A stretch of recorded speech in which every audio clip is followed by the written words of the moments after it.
மகிழ்ச்சியின் நாள், இது பொன்னாள், நமக்கெல்லாம் இனிமையின் நாள். இது ஆடம்பர பவனியாக 22 ஆண்டுகள் நிறைவு செய்து 23ஆம் ஆண்டு காலடி எடுத்து வைத்துக் கொண்டிருக்கிற அருள் பணியாளர் நம்முடைய பாசமிகு பங்கு தந்தை அருள்பணி ஜி காணிக்கராஜ் அவர்களையும், அவரோடு தோழமையில் இன்று திருப்பலியில் சிறப்பு விருந்தினராக வந்திருக்கிற அருள்பணி அகஸ்டின் அவர்களையும், பீட சிறார்கள் புடைசூழ பங்கு பேரவை பாதுகாக்க இது பவனியானது ஊர்வலமாக நடந்து ஏறுகிறது. இது மகிழ்ச்சியினால் பொன்னால் மனங்கள் குத்தாட்டம் போட பக்தியோடு இந்த திருப்பலியிலே பங்கெடுப்போம். வரவேற்பு பாடல்.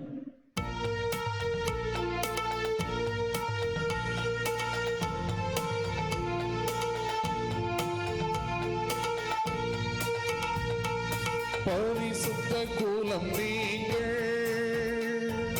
பலியிட வாருங்கள், இறைவனுக்குரியவர்கள் என்றும் இறை புகழ் கூறுங்கள். பரிசுத்த கூலம் நீங்கள் பலியிட வாருங்கள், இறைவனுக்குரியவர்கள் என்றும் இறை புகழ் கூறுங்கள். பரிசுத்த கூலம் நீங்கள் அரச குருத்துவமே, தூய ஆவியின் ஆலயமே, அரச குருத்துவமே, தூய ஆவியின் ஆலயமே, இறைவன் அழைத்த இனமே, இதை அறிந்து வாழ்மனமே. பரிசுத்த கூலம் நீங்கள்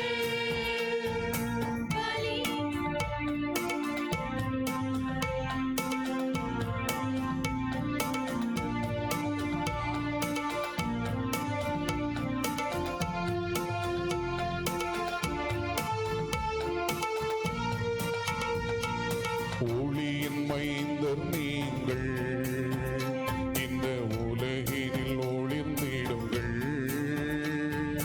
முடிவில்லா வாழ்வதையே நீங்கள் முதல் தேடிடுங்கள்.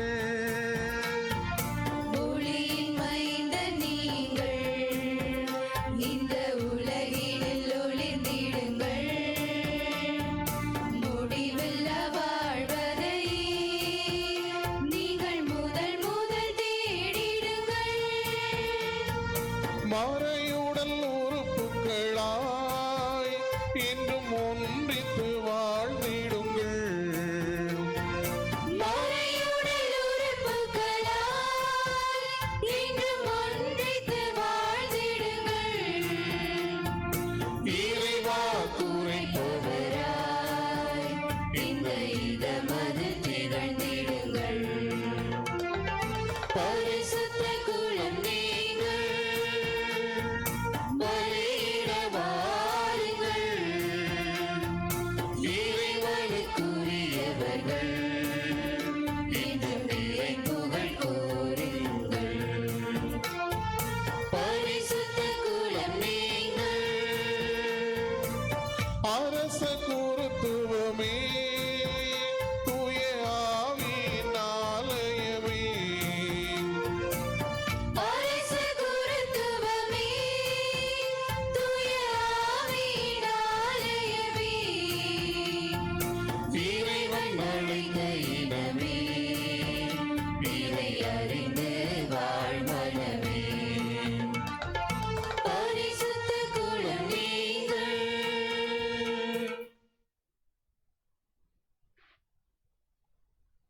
திருப்பலி முன்னுரை. ஆலயம் செல்வோம் ஆனந்தம் கொள்வோம் என்ற வார்த்தைகளுக்கு ஏற்ப உயிர்த்த இயேசுவின் சாட்சிகளாய் நற்செய்தி காட்டும் வழியில் நடந்திட இறை இல்லம் இணைந்துள்ள இயேசுவின் இனிய உறவுகளே, தாயாம் திரு அவை பாஸ்கா காலத்தின் 3ஆம் ஞாயிறை சிறப்பித்து மகிழ்கின்றது. இன்றைய வாசகங்களும் வழிபாடும் உயிர்த்த இயேசு சீடர்களுக்கு காட்சி தந்து நற்செய்தியை அறிவிக்க அழைப்பு விடுப்பதையும், என் ஆடுகளை மேய் என்று பேதுருவுக்கு கொடுக்கப்பட்ட இறைவார்த்தைக்கு உயிரோட்டம் அளிக்கும் அனைவருக்காகவும் ஜெபிப்போம்.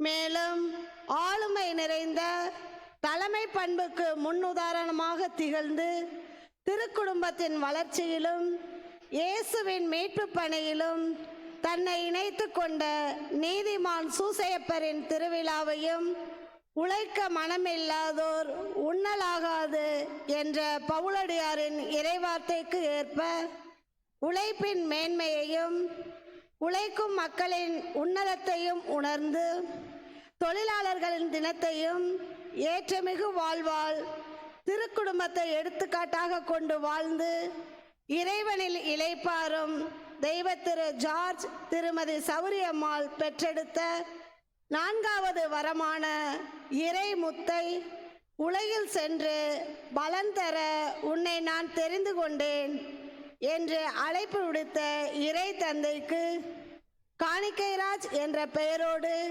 காணிக்கையாக தந்து ஆளுமை நிறைந்த பண்புகளோடு வளர்த்து விண்ணும் மண்ணும் ஒளிந்து போம், ஆனால் என் வார்த்தைகளோ அழியாது என்ற இறை வார்த்தையை சிக்கன பிடித்து கொண்டு இயேசுவின் வழியில் எளியவர் பணியில் என்ற விருது வாக்கோடு செதுக்க செதுக்கத்தான் கல் சிலையாகும், சுட சுடத்தான் தங்கம் மெருகேறும் என்பதற்கு ஏற்ப குருத்துவ வாழ்வில் 22 ஆண்டுகள் அனுபவங்களால் தன்னை மெருகேற்றி 23ஆம் ஆண்டில் கால்பதிக்கும் ஆன்மீக தந்தை அருட்பணி ஜி காணிக்கைராஜ் அவர்களின் குருத்துவ அருட்பொழிவு தின விழாவையும், கடலில் ஒளிந்திருக்கும் ஒரு துளி அல்ல, ஒரு துளிக்குள் ஒளிந்திருக்கும் பெருங்கடலாகிய தந்தையின் உடல் உள்ள நலனுக்காகவும், ஆன்மீக வாழ்வில் புனிதமாகவும்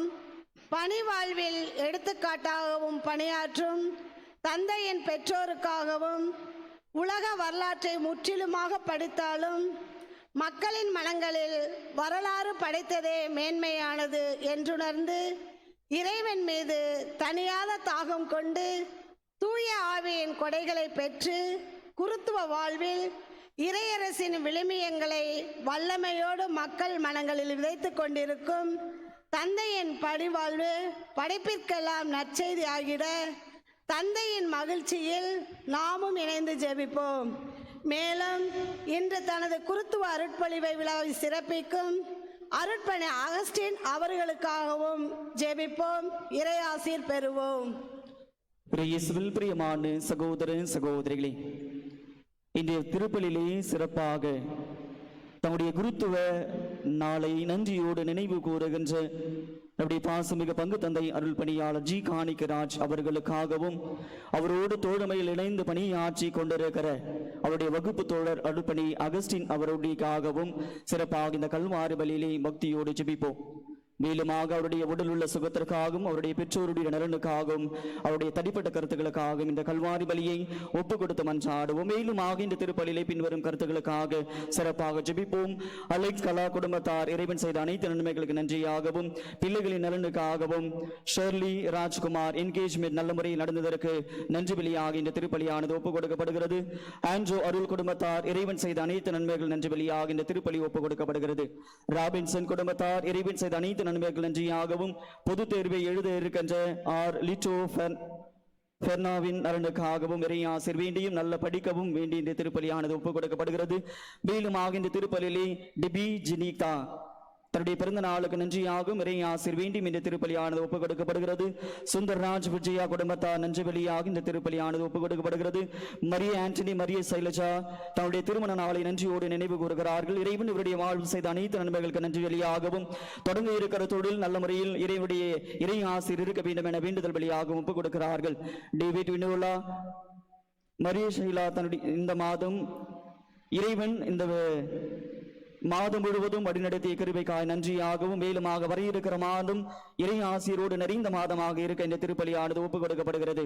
மேலுமாக சாமுவேல் ஜீவிதா அரசு பொதுத் தேர்வில் வெற்றி பெற வேண்டுதல் வழியாகவும் அலோசியஸ் ஜெயசீலி கருத்துப்படி குடும்பத்திற்கு இறைவன் செய்த அனைத்து நன்மைகளுக்கு நன்றியாகும் மற்றும் உடல் உள்ள நலனுக்காகவும் ஜோஸ் பீட்டர் பிறந்த நாளுக்கு நன்றியாகும் இறை ஆசிரியர் வேண்டியும் மார்கரெட் சேவியர் குடும்பத்தார் நன்றி வழியாகும் இந்த திருப்பலியானது ஒப்புக் கொடுக்கப்படுகிறது. மேலும் இந்த திருப்பலியிலே ஹஸ்பின் 10ஆம் வகுப்பு தேர்வு நல்ல முறையில் எழுத தேவையான ஞானத்தையும் அறிவையும் வேண்டிய திருப்பலி வேண்டுதல் பலியாக ஒப்புக் கொடுக்கப்படுகிறது. அருள் அனிதா ஆனட் குடும்பத்தார் நன்றியாகவும் தன்னுடைய 16வது திருமண நாளுக்கு நன்றியாகவும் உடலுள்ள சுகம் வேண்டியும் இந்த திருப்பலியானது ஒப்புக் கொடுக்கப்படுகிறது.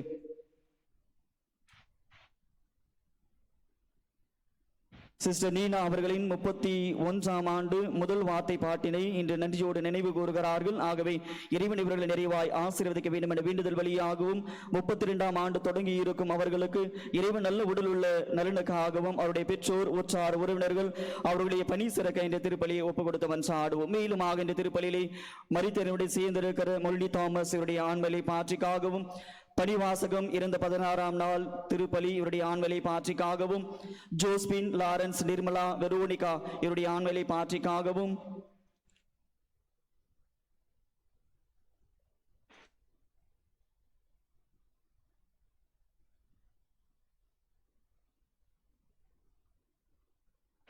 மேலுமாக நம்முடைய தந்தையின் பெற்றோர் தெய்வ திரு ஜார்ஜ் இவருடைய ஆண்மலை பாற்றிக்காகவும் இந்த கல்வாரி பலியை ஒப்புக் கொடுத்து மன்றாடுவோம்.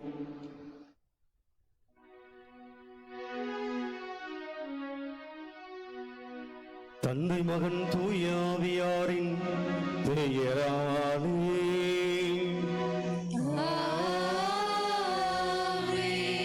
நம் ஆண்டவராகிய இயேசு கிறிஸ்துவின் அருளும் கடவுளின் அன்பும் தூய ஆவியாரின் நட்புறவும் உங்கள் அனைவரோடும் இருப்பதாக.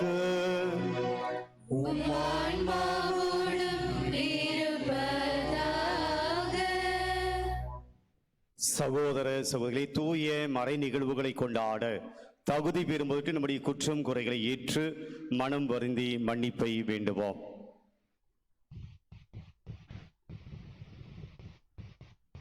எல்லாம் வல்ல இறைவனிடமும் சகோதர சகோதரிகளே உங்களிடமும் நான் பாவியை ஏற்றுக்கொள்கின்றேன். ஏனெனில் என் சிந்தனையாலும் சொல்லாலும் செயலாலும் கடமையில் தவறியதாலும் பாவங்கள் பல செய்தேன். என் பாவமே என் பாவமே என் பெரும் பாவமே. ஆகையால் எப்பொழுதும் கண்ணிகையான புனித மரியாவையும் வானதூதர் புனிதர் அனைவரையும் சகோதர சகோதரிகளே உங்களையும் நம் இறைவனாகிய ஆண்டவரிடம் எனக்காக வேண்டிக் கொள்ள மன்றாடுகிறேன். எல்லாம் வல்ல இறைவன் நம் மீது இரக்கம் வைத்து நம் பாவங்களை மன்னித்து நம்மை நிலை வாழ்வுக்கு அழைத்துச் செல்வாராக. ஆமென்.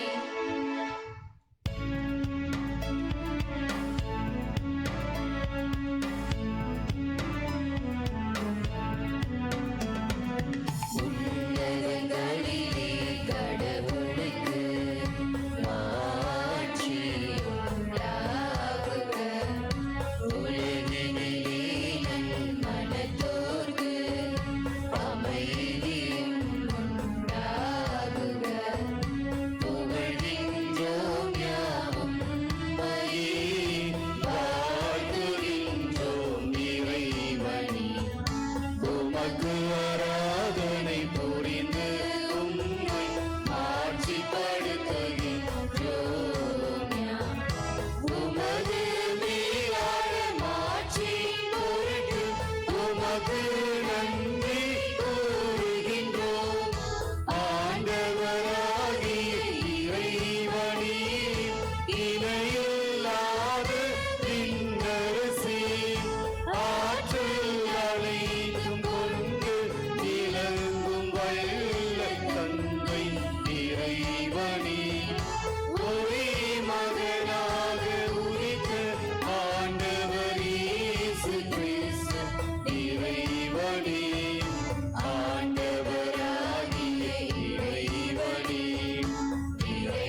மன்றாடுவோமாக.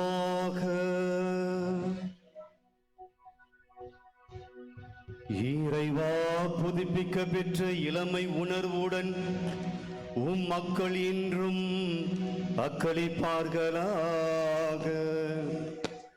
அதனாலும் சொந்த மக்கள் என்ற மறை மாட்சியை மீண்டும் பெற்றுள்ள நாங்கள் உயிர்ப்பினாலுக்காக பேரின்பத்துடனும் உறுதியான எதிர்நோக்குடனும் காத்திருக்க செய்வீராக.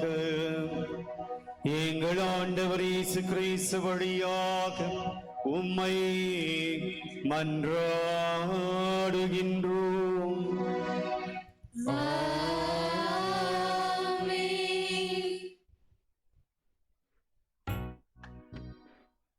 முதல் வாசகம்.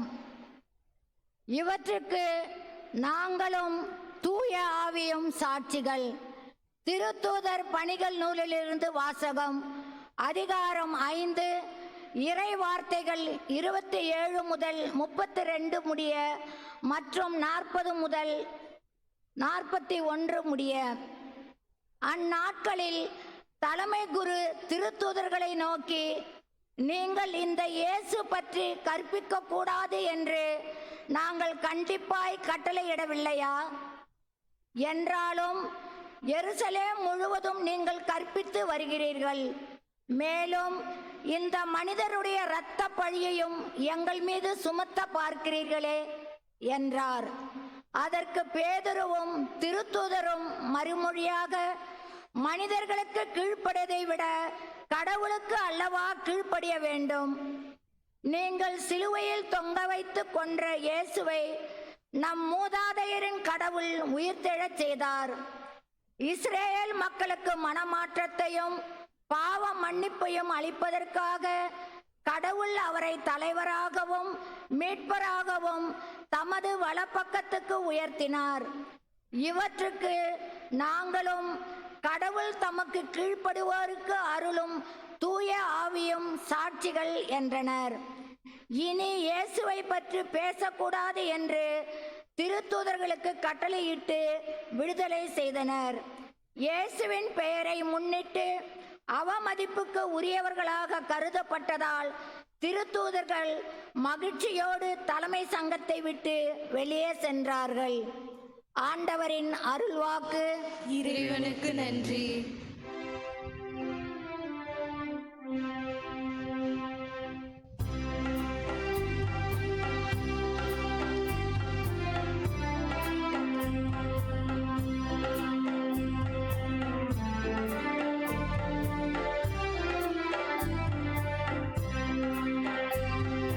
நானே உன் கடவுள், நானே உன் கடவுள். உன்னை பெயர் சொல்லி அழைத்தவர் நானே, உன்னை உள்ளங்கையில் பூரித்தவர் நானே. யாரை நான் அனுப்புவேன் என் பணிக்காக? எவர் செல்வார் தாழ்ச்சியா என் பணியாற்ற? ஆண்டவரின் ஆவியின் மேலே என்னை அருட்பொழிவு செய்துள்ளார். ஆண்டவரின் ஆவியின் மேலே என்னை அருட்பொழிவு செய்துள்ளார். இதோ வருகின்றேன், என்னை உம்மிடம் தருகின்றேன். இதோ வருகின்றேன், என்னை உம்மிடம் தருகின்றேன்.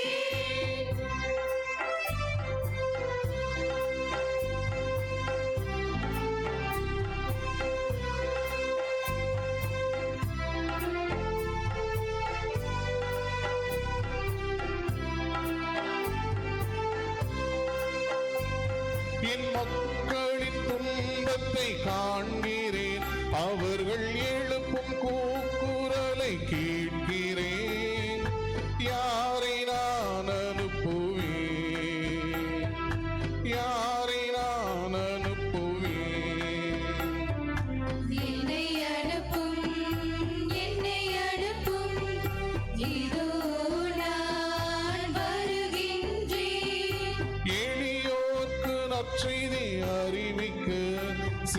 சிறைப்பட்டோர் விடுதலை அடைய யாரை நான் அனுப்புவேன், யாரை நான் அனுப்புவேன். என்னை அனுப்பும், என்னை அனுப்பும், இதோ நான் வருகின்றேன். ஏழ்மை ஒளிந்திட, எளியோர் வாழ்ந்திட, பிளவு நீங்கிட, சமத்துவம் ஓங்கிட, இதோ உன்னை அனுப்புகிறேன், இதோ உன்னை அனுப்புகிறேன். ஆண்டவரின் ஆவி என் மேலே என்னை அருட்பொழிவு செய்துள்ளார். ஆண்டவரின் ஆவி என் மேலே என்னை அருட்பொழிவு செய்துள்ளார். இதோ வருகின்றேன், என்னை உம்மிடம் தருகின்றேன். இதோ வருகின்றேன், என்னை உம்மிடம் தருகின்றேன். நானே உன் கடவுள், நானே உன் கடவுள். உன்னை பெயர் சொல்லி அழைத்தவர் நானே, உன்னை உள்ளங்கையில் பொறித்தவர் நானே. யாரை நான் அனுப்புவேன் என் பணிக்காக, எவர் செல்வார் தாழ்ச்சியாய் என் பணியாற்ற. ஆண்டவரின் ஆவி என் மேலே என்னை அருட்பொழிவு செய்துள்ளார். ஆண்டவரின் ஆவி என் மேலே என்னை அருட்பொழிவு செய்துள்ளார். இதோ வருகின்றேன், என்னை உம்மிடம் தருகின்றேன். இதோ வருகின்றேன், என்னை உம்மிடம் தருகின்றேன்.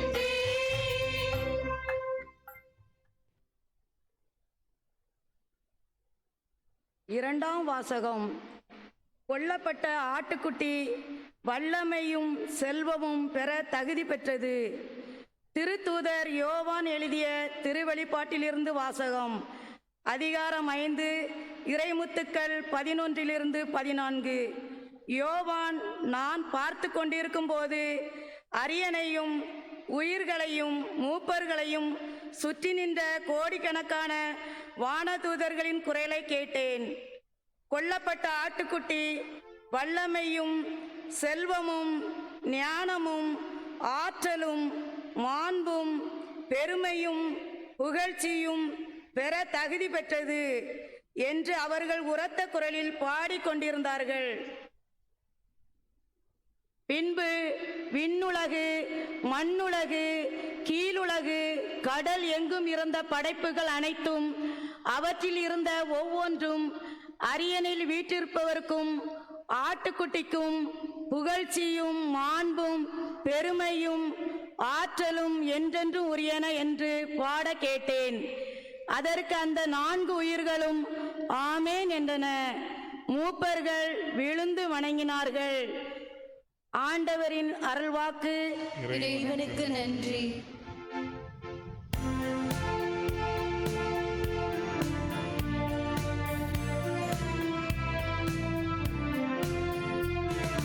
அல்லேலூயா, அல்லேலூயா, அல்லேலூயா, அல்லேலூயா, அல்லேலூயா, அல்லேலூயா, அல்லேலூயா, அல்லேலூயா.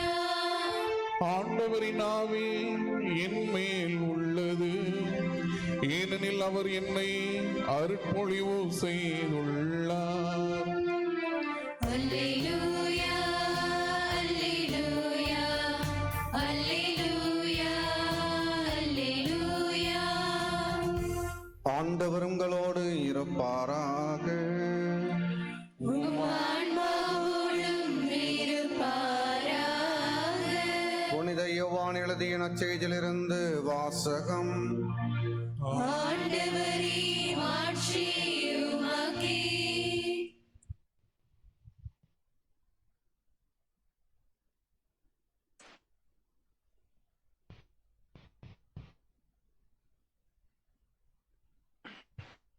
அதிகாரம் 21 வசனங்கள் 1 முதல் 14 முடிய.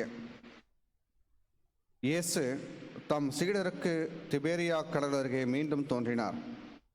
அவர் தோன்றியது இவ்வாறு: சீமோன் பேதுரு, திதிம் எனப்படும் தோமா, கலிலேயாவில் உள்ள கானாவை சேர்ந்த நத்தனியேல், செபதேவியின் மக்கள் ஆகியோரோடு இயேசுவின் சீடர்களுள் வேறு இருவரும் கூடியிருந்தனர். அப்போது சீமோன் பேதுரு அவர்களிடம், நான் மீன் பிடிக்கப் போகிறேன் என்றார். அவர்கள், நாங்களும் உம்மோடு வருகிறோம் என்று போய் படகுகளிலே ஏறினார்கள். அன்று இரவு அவர்களுக்கு மீன் ஒன்றும் கிடைக்கவில்லை. ஏற்கனவே விடியற்காலை ஆகியிருந்தது. இயேசு கரையிலே நின்றார். ஆனால் அவர் இயேசு என்று சீடர்கள் அறிந்து கொள்ளவில்லை. இயேசு அவர்களிடம், பிள்ளைகளே, மீன் ஒன்றும் படவில்லையா என்று கேட்டார். அதற்கு அவர்கள் இல்லை என்றார்கள். அவர், படகின் வலப்பக்கத்தில் வலை வீசுங்கள், மீன் கிடைக்கும் என்று அவர்களிடம் கூறினார். அவர்களும் அவ்வாறே வீசினார்கள்.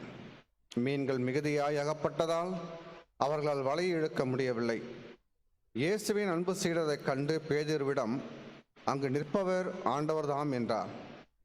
அதை கேட்டவுடன் தம் ஆடையை களைந்திருந்த சீமோன் பேதுரு ஆடையை இடுப்பிலே கட்டிக்கொண்டு கடலிலே குதித்தார். மற்ற சீடர்கள் மீன்களுடன் வலையை இழுத்து கொண்டு படகிலே வந்தார்கள். அவர்கள் கரையிலிருந்து வெகு தொலைவில் இல்லை, ஏறக்குறைய 100 மீட்டர் தொலையில்தான் இருந்தார்கள். படகை விட்டு இறங்கியவுடன் கரியினால் தீ மூட்டியிருப்பதையும் அதன் மீது மீன் வைத்திருப்பதையும் அவர்கள் கண்டார்கள். அங்கு அப்பமும் இருந்தது. இயேசு அவர்களிடம், நீங்கள் இப்போது பிடித்தவற்றில் சில மீன்களை கொண்டு வாருங்கள் என்றார். சீமோன் பேதுரு படகில் ஏறி வலையை கரைக்கு இழுத்தார். வலை நிறைய பெரிய மீன்கள் இருந்தன. அவற்றின் எண்ணிக்கை 153. இத்தனை மீன்கள் இருந்தும் வலை கிழியவில்லை. இயேசு அவர்களிடம், உணவருந்த வாருங்கள் என்றார். சீடர்கள் எவரும், நீர் யார் என்று இயேசுவிடம் கேட்க துணியவில்லை. ஏனெனில் அவர் ஆண்டவர்தாம் என்று அவர்கள் அறிந்து கொண்டார்கள். இயேசு அவர்கள் அருகிலே வந்து அப்பத்தை எடுத்து அவர்களிடம் கொடுத்தார். மீனையும் அவ்வாறே கொடுத்தார். இவ்வாறு இயேசு இறந்து உயிருடன் எழுப்பப்பட்ட பின்பு தம் சீடருக்கு இப்போது 3ஆம் முறையாக தோன்றினார். கிறிஸ்துவின் நற்செய்தி. கிறிஸ்துவே உமக்கு புகழ்.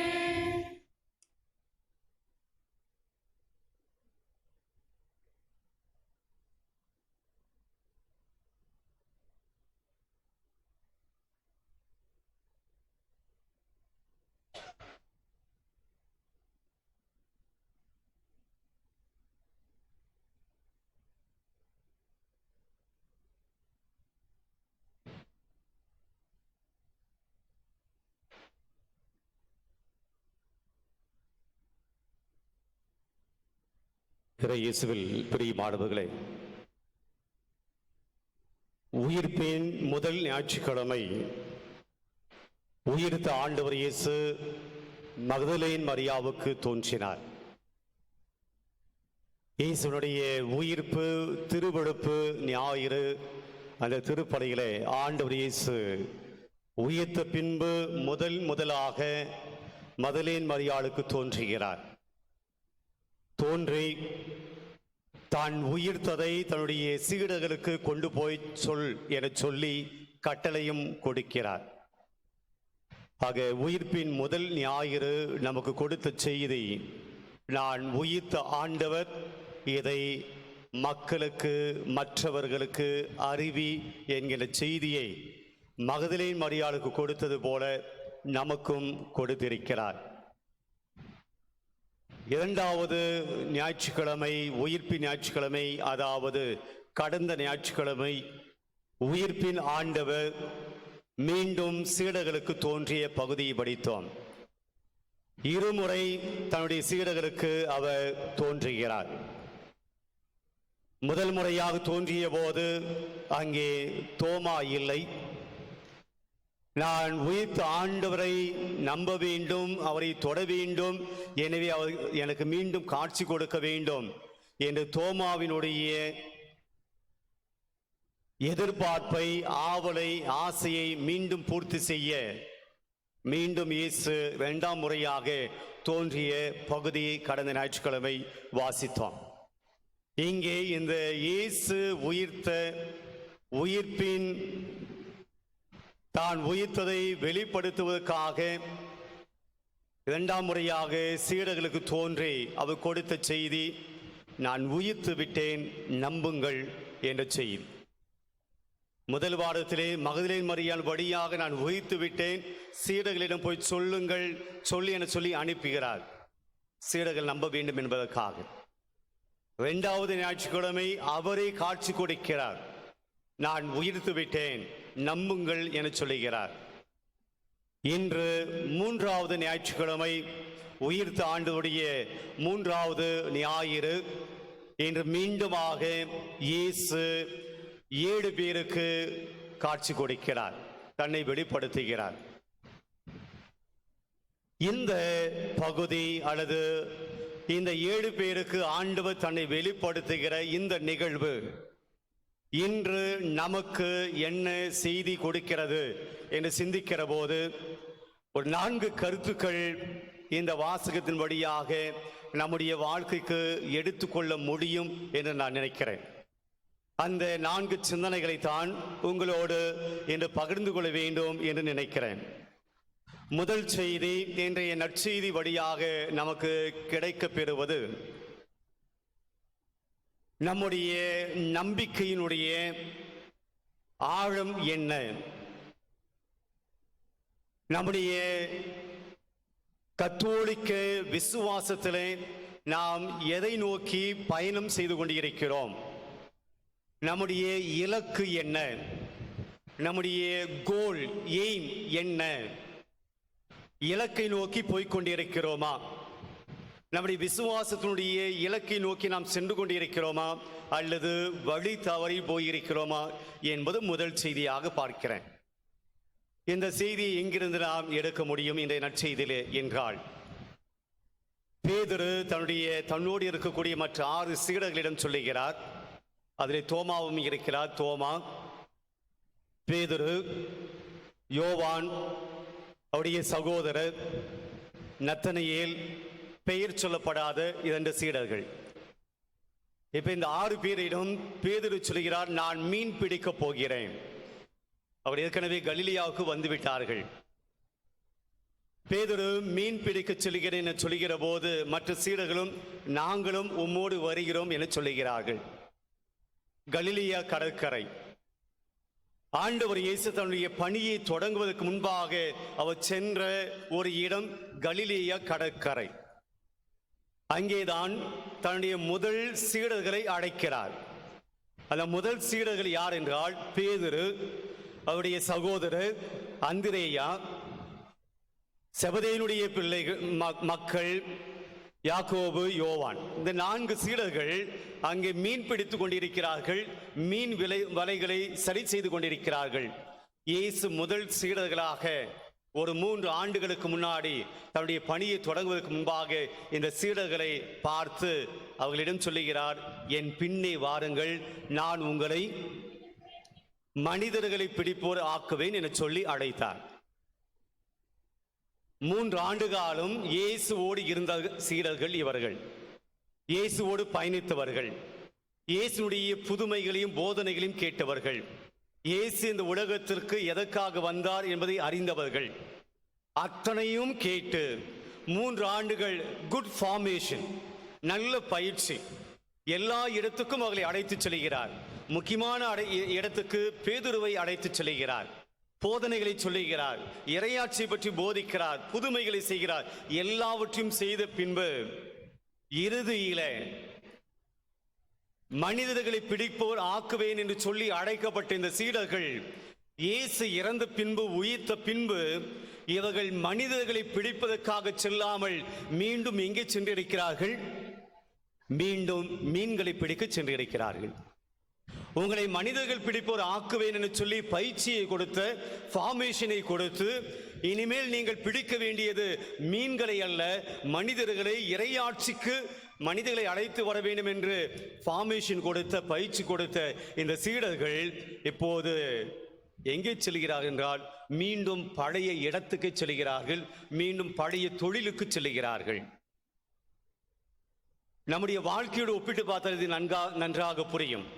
தவக்காலம் 40 நாட்கள், விபூதி புதன் அன்று அல்லது அன்றைய நாளுக்கு முன்பாகவே இந்த 40 நாட்களை மிக பரிசுத்தமாக எந்த பாவம் செய்யாமல் நிறைய ஒருத்தல் முயற்சிகளை எடுத்து ஈஸ்டர் பெருவிழாவை நல்லபடியாக கொண்டாட வேண்டும் என்று 40 நாட்கள் நிறைய காரியங்களை நாம் செய்தோம், நிறைய ஒருத்தல் முயற்சிகளை எடுத்தோம், பாவத்தை எல்லாம் விட்டுவிட்டோம், நல்ல மனிதர்களாக வாழ்ந்தோம்.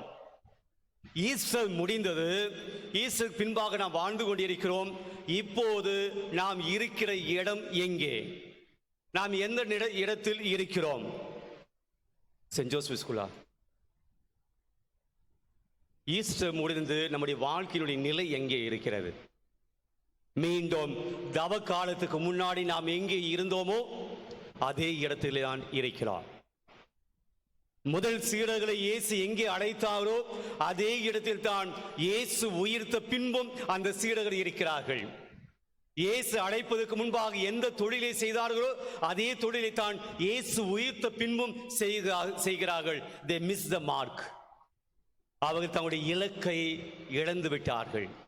தாங்கள் எதற்காக அழைக்கப்பட்டோமோ அதை இழந்து விட்டார்கள். மீண்டும் பழைய இடத்துக்கும் பழைய தொழிலுக்கும் போய்விட்டார்கள். நாம் கூட நாம் எதற்காக அழைக்கப்பட்டிருக்கிறோம்? கிறிஸ்தவர்களாக எதற்காக அழைக்கப்பட்டிருக்கிறோம்? கிறிஸ்தவர்களாக ஏன் வாழ்ந்து கொண்டிருக்கிறோம்? நாம் எங்கிருந்து எங்கு செல்ல வேண்டும்? ஆனால் இப்போது எங்கே இருக்கிறோம் என்ற கேள்வியை கொடுக்கிறது இந்த முதல் சிந்தனை, where we are standing.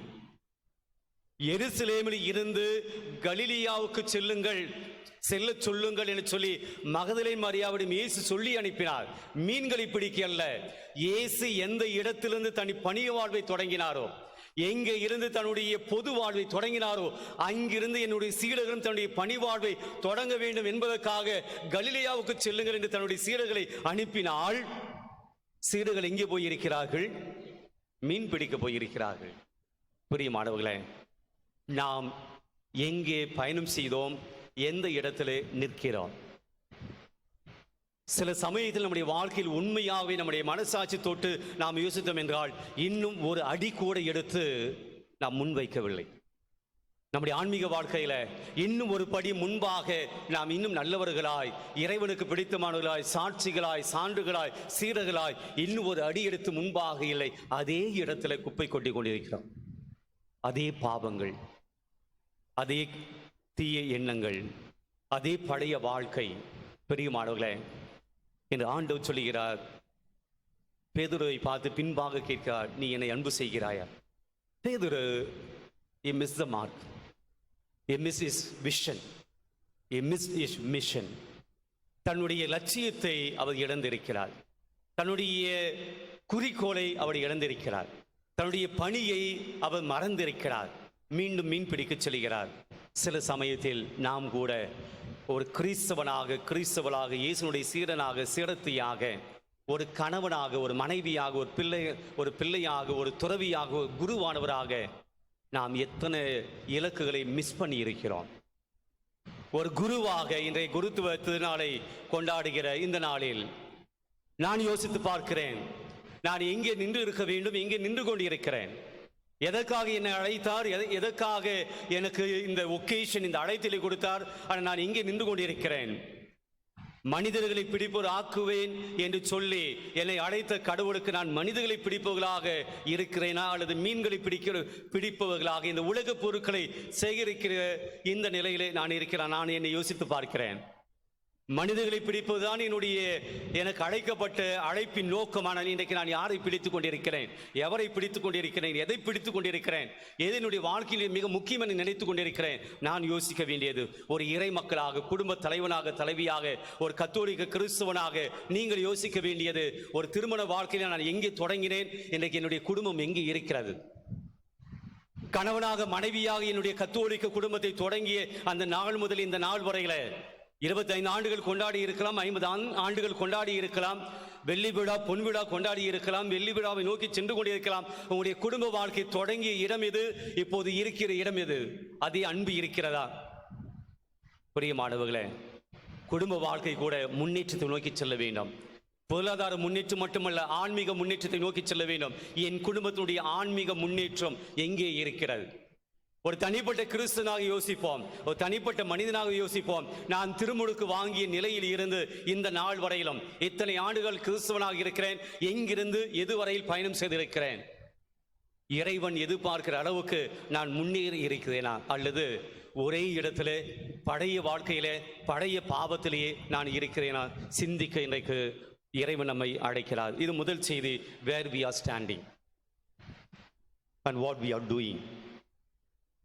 இரண்டாவது இன்றைய சிந்தனையாக இன்றைய பகுதியிலே, இன்றைய நற்செய்தி பகுதியிலே நாம் பார்ப்பது, நாம் இரவில் இருக்கிறோமா பகலில் இருக்கிறோமா? இப்போ நல்ல லைட்டெல்லாம் போட்டு பகலில் தான் இருக்கிறோம். ஆனால் நம்முடைய தனிப்பட்ட வாழ்க்கையிலே நாம் எந்த இடத்துல எந்த நிலையிலே இருக்கிறோம்? பேதுரு தன்னுடைய சீடர்களை பார்த்து சொல்கிறார், நான் மீன் பிடிக்க போகிறேன். பேதுரு மீன் பிடிக்க சென்ற நேரம் என்னது? எந்த நேரம்? இரவு நேரம். எல்லோருக்குமே தெரியும், மீனவர்கள் மீன்களை பிடிப்பதற்கு செல்லுகிற நேரம் இரவு நேரம். ஏன் இரவு நேரத்தில் மீனவர்கள் மீன்களை பிடிக்க செல்கிறார்கள்? பகலில் இல்லாமல் இரவில் ஏன் செல்லுகிறார்கள்? அப்பதான் காலையில் ஃப்ரெஷ்ஷாக கிடைக்கும், வெட்டி சாப்பிடலாம்.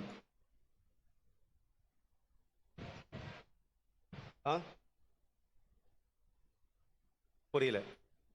இருட்டில் தான் மீன் மேலே வரும், அப்படியே போட்டுக்குள்ளேயே வந்துடும் மேலே. சொல்லுங்க,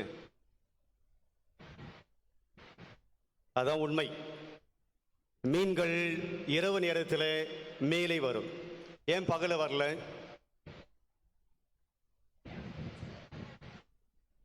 டெம்பரேச்சர், தண்ணீருடைய டெம்பரேச்சர் அதிகமாக இருக்கும், தண்ணீரினுடைய சூட்டின் அளவு அதிகமாக இருக்கும். எனவே மீன் தன்னுடைய உடலுக்கேற்ற அந்த கூழ் அதற்காக ஆழத்தில் இருக்கும்.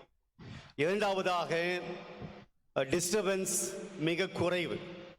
எனவே அந்த தீனியை சாப்பிடுவதற்காக அவைகள் மேலே வரும். ரொம்ப சிம்பிளா சொல்ல வேண்டும் என்றால், இரவு நேரத்தில் மீன்கள் ஆக்டிவாக இருக்கும், அவ்வளவுதான். It will be more active than the day. பகல் நேரத்தில் ஆக்டிவாக மீன்கள் இருப்பதை விட இரவில் மீன்கள் அதிகமாக ஆக்டிவாக மேலே வருவதும் தீனியை தேடுவதுமாக ஆக்டிவாக இருப்பதனால் இரவிலே மீன்கள் மேலே இருப்பதனால் பிடிப்பதற்கு மிக எளிது. இது மீனவர்களுக்கு தெரிந்த ஒரு விஷயம். ராயப்பர் மீனவர், பேதுரு ஒரு மீனவர். எனவே அவருக்கும் தெரிந்திருக்கிறது எந்த நேரத்தில் மீன்களை பிடிக்க வேண்டும். எனவே அவர் சொல்லுகிறார், நான் மீன்களை பிடிக்கப் போகிறேன் என்று இரவு செல்லுகிறார். மீன் கிடைச்சதுங்களா? ஏன்? இரவு நேரத்தில் மீன்கள் கிடைக்கும், இரவு நேரத்தில் தான் மீன்கள் பிடிப்பதற்குண்டான நேரம். ஆனாலும் மீன்கள் கிடைக்கல. ஏன்? அன்னைக்கு மட்டும் லீவா? ஏன் அன்னைக்கு மட்டும் கிடைக்கல? இது போய் அவங்க கிட்ட போய் கேளு, பேதுரு கிட்ட போய் கேளு. தனியாக யூகஸ்டி சாப்பில் உட்காந்துட்டு, பேதுருவே ஏன் மீன் அன்னைக்கு கிடைக்கல, எங்களை போய் கேட்டு உயிரை வாங்கிட்டு இருக்கிறீங்க, அப்படிதானே? பெரியமானவர்களே, யோவான் நற்செய்தி பெரும்பான்மையாக அடையாளங்கள் அடிப்படையில் எழுதப்படுகிற நற்செய்தி. அடையாளங்கள், சிம்பலிசம். எதற்கெடுத்தாலும் ஒரு சிம்பல். நான் உங்களோடு இருப்பேன் என்று ஆண்டவர் சொல்வதற்கு யோவான் ஒரு சிம்பல் கொண்டு வருகிறார். நானே திராட்சை செடி, நீங்கள் அதன் கொடிகள். கடவுளும் மனிதனும் ஒன்றாக இருக்க வேண்டும் என்பதற்காக அவர் ஸ்ட்ரெயிட்டா சொல்ல, நான் கடவுள், நீ மக்கள், நம்ம ரெண்டு பேரும் ஒன்னா இருக்கலாம் அப்படின்னு சொல்லல. யோவான் நற்செய்தியாளர் எப்படி சொல்கிறார்? உருவகமாக சொல்கிறார். ஆண்டவர் தான் இந்த உலகத்தினுடைய மீட்பு. அதை எப்படி சொல்கிறார்? நானே உலகின் ஒளி. எல்லா அடையாளங்களில் சொல்லுகிறார். பிரியமானவர்களே, இங்கே இருள் என்பது ஒரு அடையாளம். அது நேரம் மட்டுமல்ல, நேரத்தை குறிக்கக்கூடிய சொல் மட்டுமல்ல, அது ஒரு அடையாளம், சிம்பல். என்ன சிம்பல் என்றால், ஒளி இல்லாத இடம்தான் என்னது? இருள். இருள் என்று ஒன்றும் கிடையாது. இருள் என்பது ஒன்று கிடையாது. எங்கே ஒளி இல்லையோ அதுதான் இருள். The absence of light, brightness is darkness. இல்லையா? ஒளி இல்லாத இடம்தான் இருள்.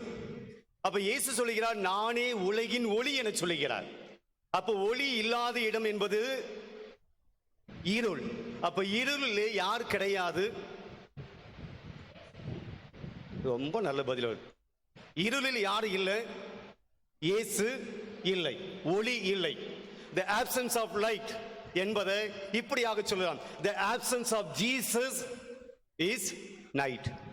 இப்போ இரவில் மீன்களை பிடிக்க செல்கிறார்கள் என்பதை இப்படி சொல்லலாம். இயேசு இல்லாமல் மீன்களை பிடிக்க செல்கிறார்கள்.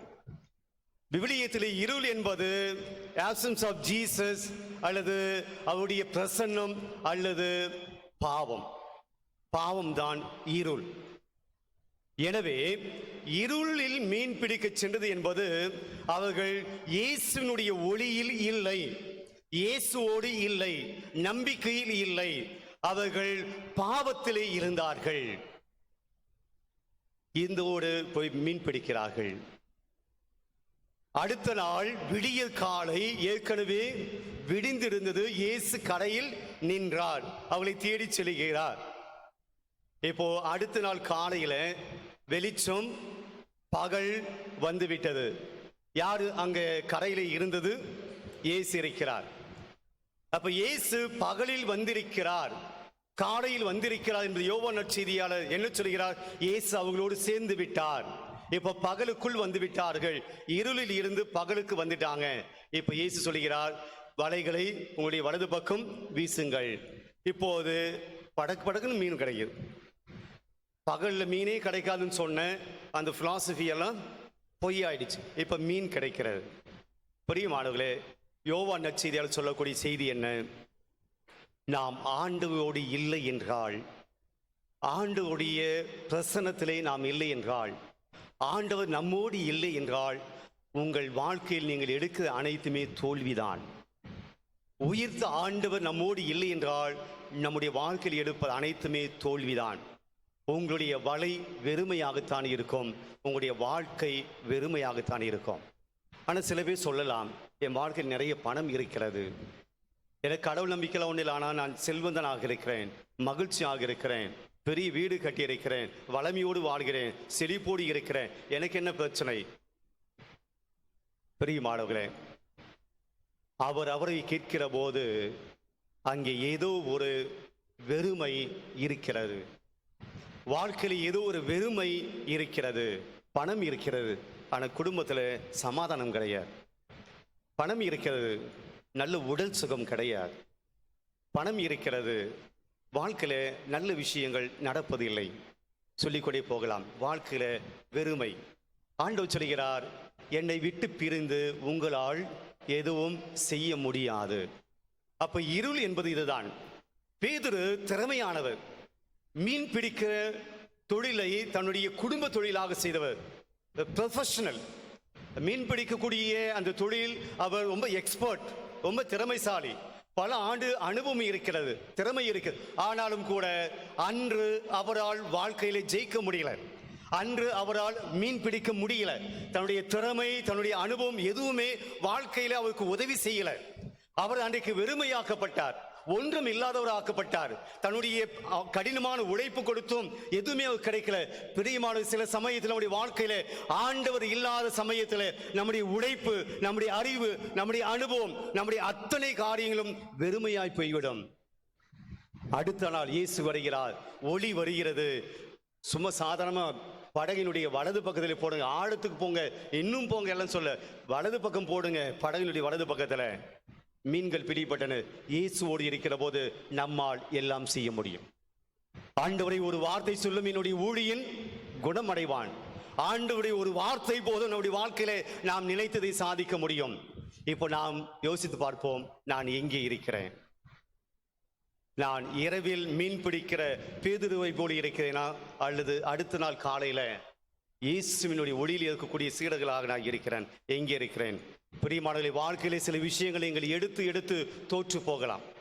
வாழ்க்கையில் நீங்கள் சில விஷயங்கள் நீங்கள் முயற்சி எடுத்து ஒன்றும் சக்சஸ் ஆக முடியாமல் போகலாம். வாழ்க்கையில் சில விஷயங்கள் உங்களுக்கு அமையாமல் போகலாம். இதுதான் காரணம், நான் இயேசுவோடு இன்னும் இறுக்கமாக இல்லை, நான் இயேசுவோடு இன்னும் ஒன்றித்து இல்லை. வாழ்க்கையிலே நான் கடவுளை விட்டு விலகி இருக்கிறேன், அவநம்பிக்கை கொண்டிருக்கிறேன், கடவுளோடு இல்லை என்பதுதான் உண்மை. ஆண்டவரோடு இணைந்திருக்கிற போது நம்முடைய வலைகள் நிரம்பும், நம்முடைய வாழ்க்கை நிறைவு அடையும். அது இரண்டாவது செய்தி, நான் இருளில் இருக்கக்கூடிய பேதுரா, பகலில் இருக்கக்கூடிய பேதுருவாக நான் இருக்கிறேனா? மூன்றாவது இன்றைய நற்செய்தி நாம் கொடுக்கக்கூடிய செய்தி, ஆண்டவர் இயேசு பேதுருவிடம் சொல்கிறார், உங்களுடைய வலைகளை வலது பக்கம் போடுங்கள் என சொல்லுகிறார்.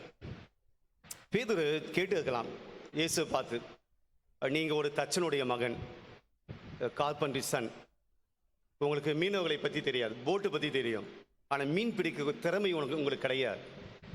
போட்டு எப்படி செய்யலாம், எந்த சைஸில் செய்யலாம், அதெல்லாம் உங்களுக்கு தெரிந்திருக்கலாம். ஆனால் கடலை பற்றி தெரியாது, கடலுடைய ஆழத்தை பற்றி தெரியாது, மீன்கள் எப்படி சிக்கும் என்பதை பற்றி தெரியாது, வலைகள் எப்படி வீச வேண்டும் அதை பற்றி தெரியாது, மீன் பிடிக்க தொழிலை பற்றி ஒன்றும் தெரியாத நீங்கள் இரவெல்லாம் மீன் பிடிக்க திறமை இருக்கக்கூடிய, அனுபவம் இருக்கக்கூடிய, ஆற்றல் இருக்கக்கூடிய, அதில் எக்ஸ்பீரியன்ஸ் ஆன ஒரு எக்ஸலண்டான ஒரு மனிதனாக இருக்கக்கூடிய நான் தோற்று போயிருக்கிறேன். ஒன்றும் மீன் கிடைக்கல, ஜஸ்ட் படகினுடைய வலது பக்கம் வலையை போட்டால் கிடைச்சிடும் சொல்றீங்களே, இதெல்லாம் ஓவரா தெரியலையா? பேதுரு கேட்டுக்க, நாம தான் கேட்டு இருப்போம். என்னத்த சொல்றீங்க, நைட்டு ஃபுல்லாக பிடிச்ச ஒன்றும் கிடைக்கல, இப்போ வந்து போட சொல்றீங்க, நாம கேட்டு இருப்போம். பேதுரு கேட்கவில்லை, அவருடைய வார்த்தைக்கு செவி மடுத்தார், அவருடைய வார்த்தைக்கு செவி மடுத்தார். நான் இவ்வளவு நைட்டு ஃபுல்லாக போட்டு ஒன்றும் கிடைக்கல, நீங்க சொன்ன உடனே கிடைச்சிட்டு போதா? அந்த வார்த்தையை பேதுரு அவமதிக்கவில்லை. யோவான் நற்செய்தியிலே முதல் புதுமை எதுங்க? முதல் புதுமை என்னது? கானாவு திருமணத்தில் முதல் புதுமை என்னன்னா, கானாவு திருமணம் புதுமை கிடையாது. கானாவு திருமணத்தில் தண்ணீரை ரசமாக்கியதான் புதுமை. யோவான் நற்செய்திப்படி கடைசி புதுமை எது? லாசரை உயிர்ப்பித்தது. எது இல்ல? இன்னைக்கு வாசித்த புதுமைதான். படகுல வலது பக்கம் சும்மா வலையில போட்ட உடனே மீன் கிடைச்சது இல்லையா, அதான் புதுமை. இப்ப யோவான் நற்செய்தியின்படி முதல் புதுமைக்கும் கடைசி புதுமைக்கும் இருக்கக்கூடிய ஒரு ஒற்றுமை என்னவென்றால், கானாவு திருமணத்திலே அந்த பணியாளர்களை பார்த்து இந்த ஜாடியில் தண்ணீரை நிரப்புங்கள் என சொல்லுகிறார். அந்த கமெண்ட் அங்கே கொடுக்கப்படுகிறது. அந்த பணியாளர்கள் அந்த தண்ணீரை ஊற்றக்கூடிய அந்த கட்டளையை அவர்கள் நிறைவேற்றுகிறார்கள். எங்க ஒயின் ஆயிடுச்சுன்னு சொன்ன, நீங்க தண்ணியை ஊற்ற சொல்றீங்க, ரசத்தை கொடுங்க, தண்ணியை ஊற்றின என்ன ஆகும்? இப்படியெல்லாம் பணியாளர்கள் கேள்வி கேட்கல. அங்க இருக்கக்கூடியவர்கள் அதை பற்றி கேள்வி கேட்கவில்லை. இயேசு சொல்லுகிறார், தண்ணீரை ஊற்றுங்கள் சொல்லுகிறார். அவர்கள் கீழ்ப்படிந்தார்கள், அவருடைய வார்த்தைக்கு செவிமடுத்தார்கள். செவிமடுத்ததால் அங்கே கிடைத்தது என்ன? ரசம், மோர், திராட்சை ரசம், சுவையான ரசம் கிடைத்தது. அங்கே கடவுளுடைய வார்த்தைக்கு கீழ்ப்படிந்ததால் வெறுமையான குடங்கள் ரசம் நிறைந்த சுவையான ரசம் அங்கே கிடைத்தது. ஆண்டவருடைய வார்த்தைக்கு கீழ்ப்படிந்தனால் there was a blessing. இங்கே கடைசி புதுமையிலே வலது பக்கம் வலைகளை வீசுங்கள் என்று சொல்லுகிற போது அவர்கள் கீழ்ப்படிந்தார்கள். அங்கே வலை நிறைய மீன் கிடைக்கிறது. அங்கே குடம் நிறைய சுவையான ரசம் கிடைத்தது, இங்கே வலை நிறைய மீன்கள் கிடைத்தது. முதல் புதுமையிலும் கடைசி புதுமையிலும் நடந்த ஒரு காரியம் என்னவென்றால், கடவுளுடைய வார்த்தையை கீழ்ப்படுகிற போது பிளஸிங் கிடைக்கிறது, ஆசீர்வாதம் கிடைக்கிறது. பிரியமானவர்களே, இதான் மூன்றாவது ரிஃப்ளெக்ஷன். இன்றைக்கு கடவுளுடைய வார்த்தைக்கு கீழ்ப்படுகிற குடும்பங்கள் ஆசீர்வதிக்கப்படும். கடவுளுடைய வார்த்தைக்கு கீழ்ப்படிந்து நடக்கக்கூடிய மனிதர்களுடைய வாழ்க்கையில அற்புதங்கள் நடக்கும். கடவுளுடைய வார்த்தைக்கு கீழ்ப்படுகிறவருடைய வாழ்க்கையில அதிகப்படியான ஆசீர்வாதங்கள் பெற்றுக்கொள்ள முடியும். அதுதான் இன்றைய மூன்றாவது செய்தியாக இந்த வாசகம் நமக்கு கொடுக்கிறது. கடவுளுடைய வார்த்தை கீழ்ப்படுகிறவர்கள் ஆசீர்வாதத்தை பெறுவார்கள். கடவுளுடைய வார்த்தைக்கு கீழ்ப்படியாத ஒரு மனுஷன் தான் யாரு? யாரு? யூதாஸ். வேற? ஆதாம் ஏவாள். ஆதாம் கடவுளுடைய வார்த்தைக்கு கீழ்ப்படியல, எல்லா ஆசீர்வாதங்களும் எடுக்கப்பட்டன, பிடுங்கப்பட்டன. எந்த ஆசீர்வாதங்கள் பிடுங்கப்படுகின்றன? கடவுளுடைய ஆசீர்வாதங்கள் அவருடைய கட்டளைகளை கடைபிடிப்பதற்கு கொடுக்கப்படுகின்றன. கடவுளுடைய கட்டளைகளை பிடிக்காதவர்களுக்கு இருக்கக்கூடிய ஆசீர்வாதங்களும் கூட எடுக்கப்படுகின்றன. பிரியமானவர்களே, ஆண்டவருடைய வார்த்தையை ஏனோ தானோ என்று கேட்டுவிட்டு செல்லக்கூடிய மக்களால் நாம் இருந்துவிடக்கூடாது. கேட்டு அதன்படி நடக்கிறவர்களாக வாழ்ந்தோம் என்றால் நமக்கும் இறை ஆசு கிடைக்கும். இறுதியாக இன்றைய நற்செய்தியிடம் கொடுக்கக்கூடிய செய்தி, பேதுரு மீன்கள்லாம் பிடிச்சு எல்லாம் கொண்டு வந்துடுறான். ஆண்டவர் அங்கே நெருப்பை உண்டாக்கி மீனை கொண்டு வந்து சுட்டு நான்வெஜ் கொடுக்கிறார், மீன் கொடுக்கிறார், அப்பத்தை கொடுக்கிறார், நல்ல பிரேக்ஃபாஸ்ட் முடிகிறது. அதுக்கு பின்னாடி ராயப்பருக்கும் இயேசுக்கும் உரையாடல் ஒன்று நடக்கிறார்.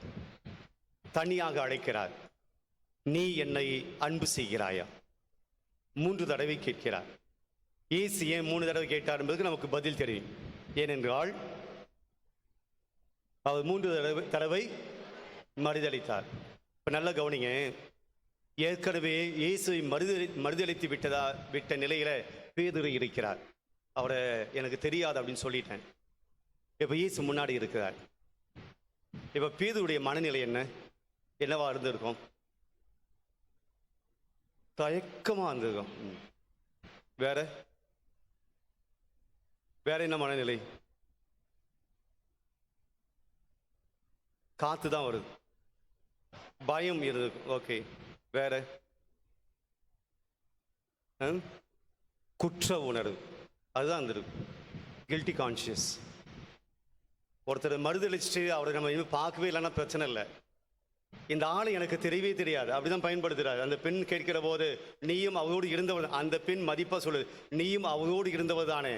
பேதுரு சொல்றாரு, அந்த ஆளை தெரியாது, அந்த ஆளை யாருன்னு தெரியாதுங்க. அப்படி சொல்லிட்டு இப்ப இயேசு வந்து முன்னாடி நிற்கிறார். இப்ப பேதுருடைய மனநிலை என்னன்னா குற்ற உணர்வு. நாமளே ஒருத்தரை பத்தி தப்பா சொல்லிட்டு அவர் நம்ம கிட்ட வந்து முன்னாடி நிற்கும் போது எப்படி இருக்கும்? குற்ற உணர்வு, தப்பா சொல்லிட்டோம். இப்போ பேதுரு கிட்ட மீண்டும் இயேசு டயலாக் வைக்கிறார், நீ என் அன்பு செய்றியா? அவர் ஏற்கனவே வெந்து போய் நொந்து போய் இருக்கிறார், குற்ற உணர்வோடு இருக்கிறார். இப்ப அவரை கிண்டல் பண்ற போல, அவரை மீண்டும் நோக்கடிக்கிற போல இயேசு கேட்கிறார், நீ என்னை அன்பு செய்றியா? அப்படிதான் நமக்கு தோணும். இயேசுனுடைய கேள்வி அப்படியாகத்தான் நமக்கு தோணும். என்ன இன்னும் நோக்கடிக்கிறார் பேதுரு நினைச்சிருப்பார். ஆனால் இயேசுனுடைய நோக்கம் அதுவல்ல. இயேசுனுடைய நோக்கம் அதுவல்ல. அவரை குற்ற உணர்வோடு இன்னும் காயப்படுத்த வேண்டும். நீ என்னை மறுதளித்தாய், யார் என்று தெரியவில்லை என்று சொன்னாய், அப்படி சொல்லி குத்தி காட்டுவதற்காக என் அன்பு செய்றியா? Do you really love me கேட்கிற போல இருக்கும். ஆனால் இயேசுனுடைய நோக்கம் அவரை குற்றவாளியாக இன்னும் அவரை குத்துகிற காயப்படுத்துகிற நோக்கம் அல்ல இயேசுவுக்கு. இயேசு யாரையும் ஹியூமிலேட் பண்ண விரும்புவதில்லை. இயேசு யாரையும் காயப்படுத்த விரும்புவதில்லை. காயங்களை குணமாக்கக்கூடியவர் கடவுள். இப்போது பேதுருடைய இதயத்தில் காயம் இருக்கிறது, அவருடைய குற்ற உணர்வோடு இருக்கிறார். அந்த காயத்தை குணப்படுத்த வேண்டும், அவருடைய வேதனையை குணப்படுத்த வேண்டும். அந்த குற்ற உணர்விலிருந்து பேதுருவை வெளியே கொண்டு வர வேண்டும். இதுதான் இயேசுடைய முயற்சி. கேட்கிறார், நீ என்னை இவைகளை விட இவர்களை விட அன்பு செய்கிறாய்? தமிழ்ல இவர்களை விட அப்படின்னு போட்டு இருக்கு. ஆங்கிலத்தில் do you love me more than these these என சொல்லுவது இரண்டு விதமாக பொருள் கொள்ளலாம். ஒன்று, இவர்களை விட, do you love me more than these people என்று பொருள் கொள்ளலாம். இரண்டாவது பொருள், do you love me more than these, அங்கு என்ன இருக்கிறது? மீன்கள் இருக்கின்றன, படகு இருக்கிறது, வலை இருக்கிறது, இதெல்லாம் தீஸ், more than these. அது நாம் பின்பாக வருவோம். இப்போ இயேசுனுடைய நோக்கம் என்னவென்றால், அவரை குற்றவாளி ஆக்குவதல்ல, அதிலிருந்து வெளியே கொண்டு வர வேண்டும். அவருடைய குற்ற உணர்விலிருந்து வெளியே கொண்டு, அப்பதான் அவரால் பணி செய்ய முடியும். கேட்கிறார், என் அன்பு செய்றியா? அவர் yes my lord, I love you சொல்லுகிறார். ஆனால் அந்த பதிலில் இயேசுவுக்கு சாட்டிஸ்ஃபேக்ஷன் கிடையாது, ஒரு திருப்தி கிடையாது. ஏனென்றால் உள்ளூர மனமாற மகிழ்ச்சியாய் நம்பிக்கையாய் கான்பிடென்டா, ஆமா ஆண்டவரே நான் உன்னை லவ் பண்றேன், இல்ல தயக்கம். மீண்டும் கேட்கிறார், யூ லவ் மீ, மீண்டும் சொல்லுகிறார், நான் அன்பு செய்கிறேன். மூன்றாவது முறையாக கேட்கிறார், பதிலில் சற்று வித்தியாசம் வருகிறது. அதுதான் தடுமாற்றம். என்ன சொல்றாரு? நான் உங்களை அன்பு செய்யலாம் செய்யலையான்ட்டு உமக்கு தெரியும். இந்த தடுமாற்றம் மூன்றாவது பதிலில் வரவில்லை. முதல் ரெண்டு பதிலேயே உள்ளே இருக்கிறது, ஆனால் வெளியே காட்டல. மீண்டும் மீண்டும் கேட்கிற போதுதான் உண்மை வெளியே வருகிறது. ஆமாண்டவரே, உமக்கு தெரியுமே நான் எந்த மனநிலையில் இருக்கிறேன் என்று. அது பின்புதான் கான்பிடன்ஸ் கொடுக்கிறார். பரவாயில்ல, நீ என்னுடைய திருச்சபையை, என்னுடைய ஆடுகளை மெய் என சொல்லி முழு பொறுப்பையும் கொடுக்கிறார், கான்பிடன்ஸ் கொடுக்கிறார். இந்த குற்ற உணர்வோடு நீ திருச்சபை நடத்த முடியாது, இந்த குற்ற உணர்வோடு நீ மக்களை வழி நடத்த முடியாது, நீ என்னோட சீடனாக இருக்க முடியாது சொல்லிவிட்டு அடுத்த கட்டத்துக்கு வருகிறார். என்னவென்றால், இப்போ நீ எங்க நிற்கிற? அவர் எங்க நின்றுந்தாரு? போட்லியா? கடற்கரையில் வந்துட்டார். இப்போ அவர் கேட்கிறார், do you love me more than this? நான் ஏற்கனவே சொன்னது போல, இவர்களை விட நீ அன்பு செய்கிறாயா என்ற அர்த்தத்தில் கேட்டிருக்கலாம். இவைகளை விட நீ அன்பு செய்கிறாய், போட்டு மீன் இதெல்லாம். பிரியமானவர்களே, இனிமேல் நீ என்னுடைய மக்களை வழிநடத்த போகிறாய், திருச்சபை வழிநடத்த போகிறாய்.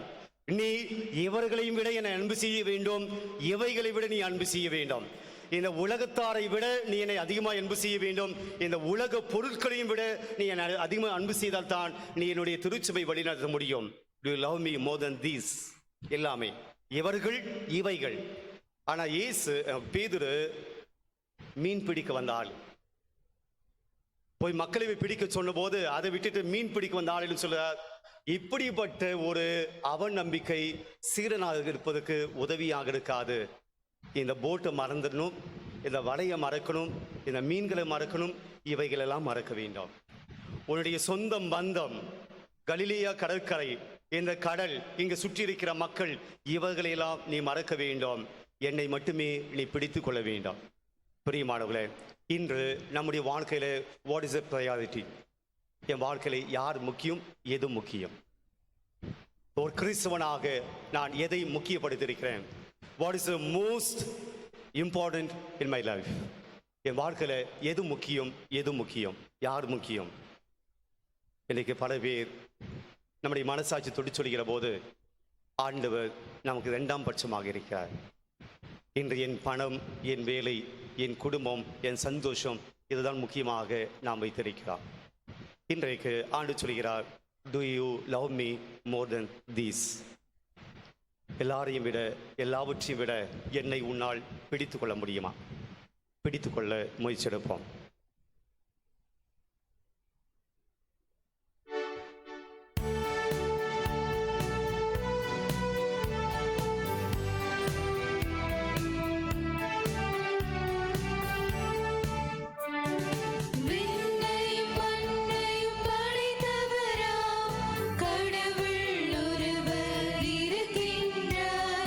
தந்தை மகன் தூய ஆவியராய் ஒன்றாய்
நமது தேவைகளுக்காக மன்றாடுவோம்.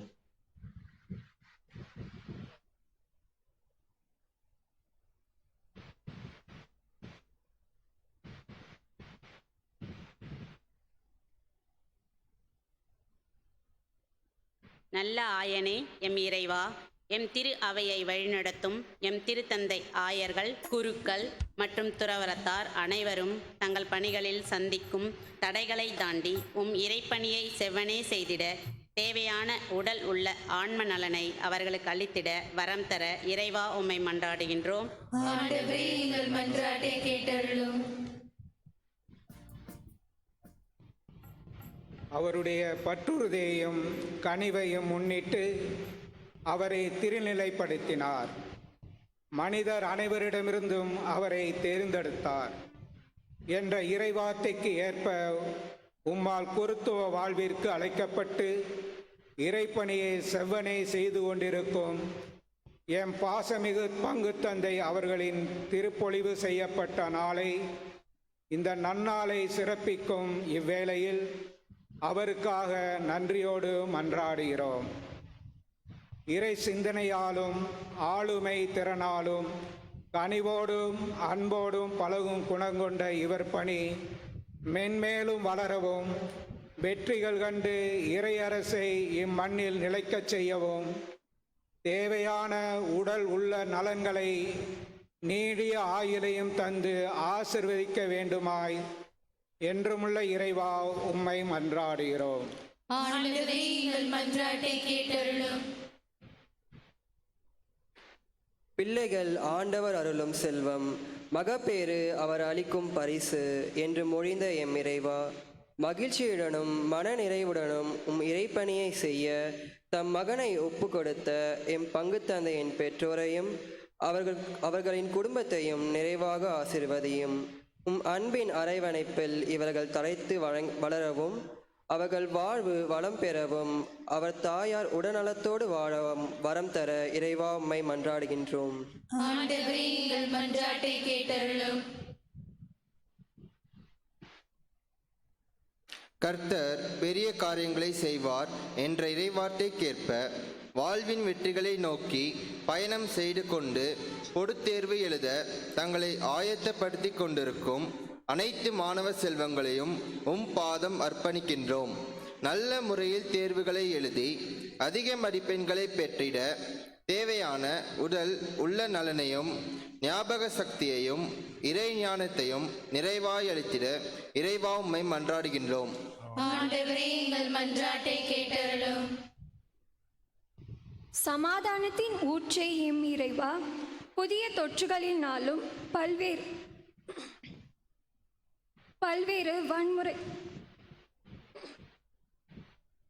பல்வேறு வன்முறைகளாலும் ஒவ்வொரு நாளும் பாதிக்கப்படும் மக்கள், பயத்துடனும் நிம்மதியின்றி தங்கள் வாழ்வை இழந்து கொண்டிருக்கும் மக்கள் அனைவரும் இத்துன்பங்களில் இருந்து முழுமையாய் விடுதலை பெற்று வாழ்வு வளம் பெறவும் மற்றும் ரஷ்யா உக்ரைன் போர் அதிவிரைவில் சித்தத்தால் சமாதானத்தில் முடிவடைந்து மனித நேயமும் ஒற்றுமையும் அவர்கள் மத்தியில் நிலவிட வேண்டி இரக்கத்தை அவர்கள் மேல் பொழிந்திட இறைவா உம்மை மன்றாடுகிறோம். ஆண்டவரே, எங்கள் மன்றாட்டை கேட்டருளும். இன்று உழைப்பாளர்களுடைய நாள், உழைப்பாளருடைய பாதுகாப்பு சூசைப்புடைய விழாவை கொண்டாடுகிற நாள். இன்று நம்முடைய தொழில்களை ஆண்டோடைய கரத்தில் வைப்போம். தொழில் நமக்கு மிக முக்கியமானது. நாம் செய்கிற பணிகள் தான் நம்முடைய வாழ்வை தீர்மானிக்கிறது, நம்முடைய குடும்பத்தினுடைய வாழ்வை தீர்மானிக்கிறது. எனவே நாம் செய்கிற தொழில், வியாபாரம், பணிகள், என்னென்ன தொழிலை செய்து கொண்டிருக்கிறோமோ அத்தனையும் ஆண்டோடைய கரத்தில் வைத்து ஒரு நிமிடம் நாம் செய்கிற தொழிலில் இன்னும் மேலும் வளர்ச்சியை முன்னேற்றத்தை காண இறைஞ்சுவோம்.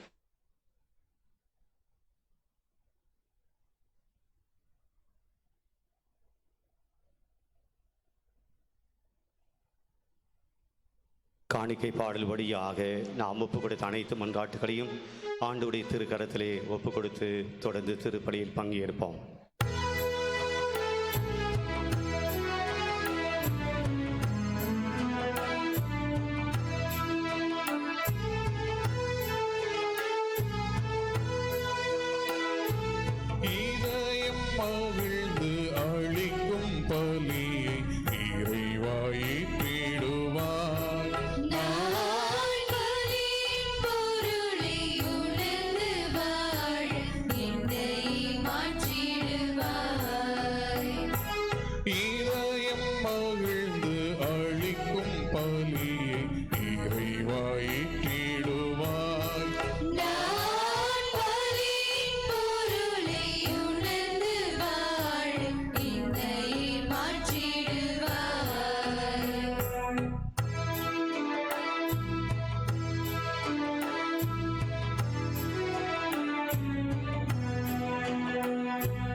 என்னை ஏற்று பலியாக மாற்று.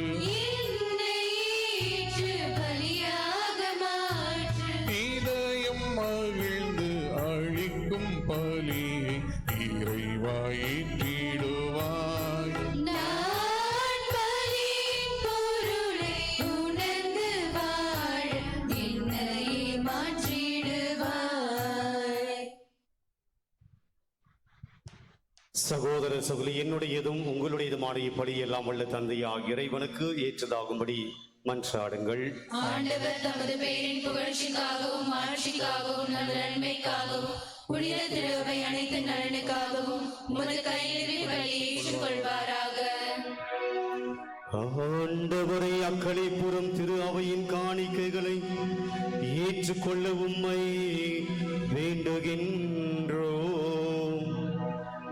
பெரும் மகிழ்ச்சிக்குரிய காரணத்தை நீ தந்திருப்பதால் அதன் பயனாகிய முடிவில்லா பேரின்பத்தையும் எங்களுக்கு அருள்வீராக. எங்கள் ஆண்டவர் இயேசு கிறிஸ்து வழியாக உம்மை மன்றாடுகின்றோம்.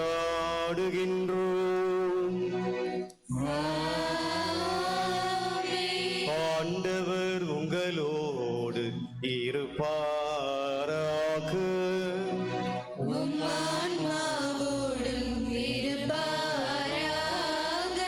இதயங்களை மேலே எடுப்புங்கள்.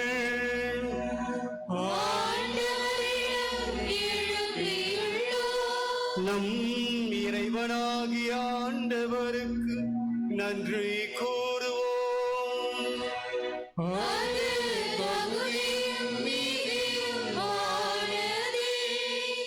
ஆண்டவரே, தூயவரான தந்தையே, என்றும் வாழும் எல்லாமுடைய இறைவா, எந்நாளும் எவ்விடத்திலும் நாங்கள் உமக்கு நன்றி செலுத்துவது மெய்யாகவே தகுதியும் நீதியும் ஆகும். எங்கள் கடமையும் மீட்புக்குரிய செயலும் ஆகும்.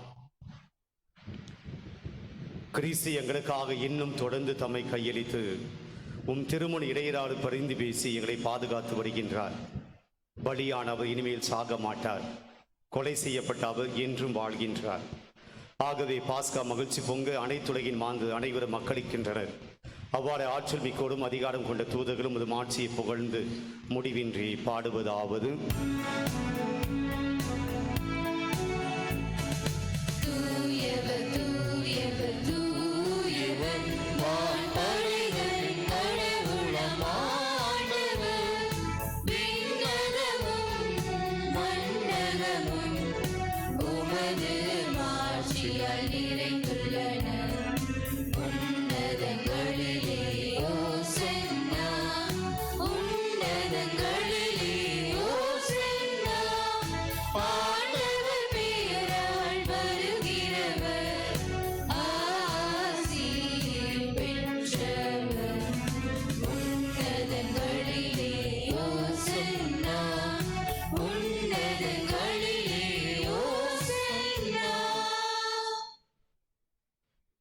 ஆண்டவரே, இனி மெய்யாகவே தூயவர், தூய்மை அனைத்திற்கும் ஊற்று.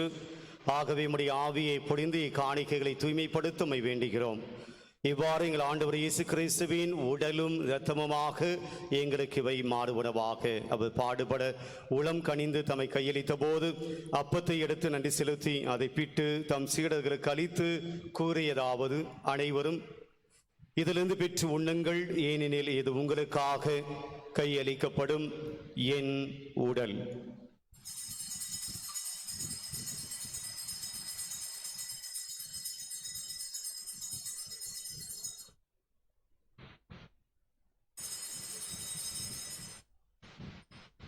அவ்வண்ணமே இரவு விருந்தை அருந்திய பின் கிண்ணத்தையும் எடுத்து மீண்டும் உமக்கு நன்றி கூறி தம் சீடர்களுக்கு அளித்து அவர் கூறியதாவது: அனைவரும் இதிலிருந்து பெற்று பருகுங்கள், ஏனெனில் இது புதிய நிலையான உடன்படிக்கைக்குரிய என் இரத்தத்தின் கிண்ணம். இது பாவ மன்னிப்புக்கென்று உங்களுக்காகவும் பலருக்காகவும் சிந்தப்படும். இதை என் நினைவாக செய்யுங்கள்.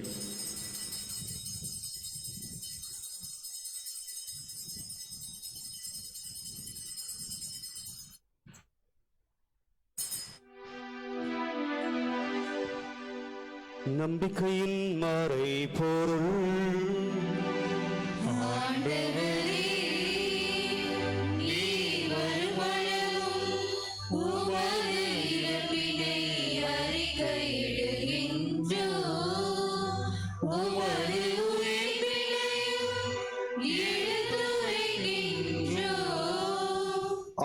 ஆண்டவரே, நாங்கள் கிறிஸ்துவின் இறப்பினையும் உயிர்ப்பினையும் கூர்ந்து வாழ்வுதருகிற அப்பத்தையும் மீட்பளிக்கிற கிண்ணத்தையும் ஒப்பு கொடுக்கிறோம். திருமணம் நமக்கு ஒழியும் முறை தவணை ஏற்றுக்கொண்டீர், எனவே கண்டு செலுத்துகிறோம். மேலும் கிறிஸ்துவின் உடலத்திற்கும் எங்களை தூய ஆவியார் உண்டு சேர்க்க வேண்டுமென தாழ்மையோடு மன்றாடுகிறோம். ஆண்டவரே, உலகெங்கு பரவி இருக்கும் இந்த திரு அவையை நினைவு கூர்ந்தருளும். எங்கள் திருத்தந்தை பிரான்சிஸ், எங்கள் ஆய நீதிநாதன், எல்லா திருநிலையினராகிய அனைவரோடும் உமது திரு அவை அன்பில் நிறைவு பெற செய்தருளும். மேலும் உயிர்த்தெழுமது நோக்குடன் தொழில் கொள்ளும் எங்கள் சகோதரன் சகோதரிகளையும் இருந்தோர் அனைவரையும் இறுக்கத்துடன் நினைவு கூர்ந்து உமது திருமுக ஒளியினுள் ஏற்றருளும். எங்கள் அனைவர் மீதும் இரக்கமாயிரும். கடவுளின் கன்னித்தாயான புனித மரியா, அவருடைய கணவரான புனித யோசேப்பு, புனித திருத்தூதர்கள், இவ்வுலகில் உமக்கு உகந்தவராய் இருந்தோர் ஆகிய புனிதர் அனைவருடனும் நாங்கள் நிலை வாழ்வில் பங்கு கொள்ளும் தகுதி பெற்று திருமகன் இயேசு கிறிஸ்து வழியாக உம்மை புகழ்ந்தேத்து மறுமருள உம்மை மன்றாடுகின்றோம்.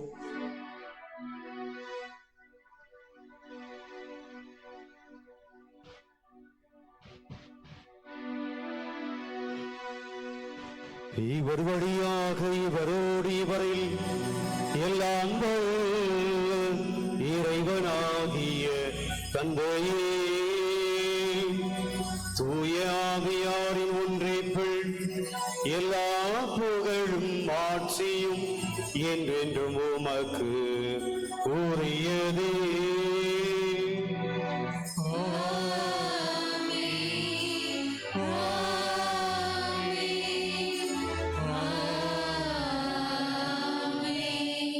மீட்பரின் கட்டளையால் கற்பிக்கப்பட்டு இறை படிப்பினையால் பயிற்சி பெற்று நாம் துணிந்து செல்வோம். விண்ணுலகில் இருக்கின்ற எங்கள் தந்தையே, உமது பெயர் தூயது என போற்ற பெறுக. உமது ஆட்சி வருக. உமது திருவுள்ளம் விண்ணுலகில் நிறைவேறுவது போல மண்ணுலகிலும் நிறைவேறுக. எங்கள் அன்றாட உணவை இன்று எங்களுக்கு தாரும். எங்களுக்கு எதிராக குற்றம் செய்வோரை நாங்கள் மன்னிப்பது போல எங்கள் குற்றங்களை மன்னியும்.